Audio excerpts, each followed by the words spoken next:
नवी मुंबई येथे वाहन चालकांचे आंदोलन, 33 आरोपींवर कलम 307 प्रमाणे गुन्हा दाखल, 5 जानेवारी पर्यंत पोलीस कोठडी। मुंबई येथे अंगणवाडी सेविकांच्या पगारवाढीसाठी मोर्चाला उद्धव ठाकरे यांची भेट।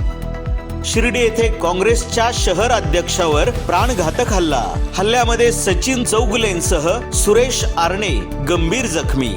कोल्हापूर येथे राजाराम सहकारी साखर कारखान्याच्या संचालकांना बेदम मारहाण।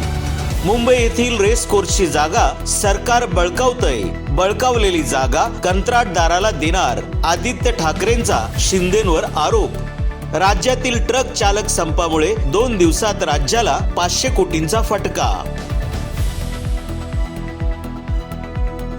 महाराष्ट्र राज्य शासन जी नोकर भरती काढतंय, या नोकर भरती प्रक्रियेच्या ऑनलाईन फी 900 ते 1000च्या ऐवजी 100 ते 200 रुपये करावी, जनतेतून मागणी।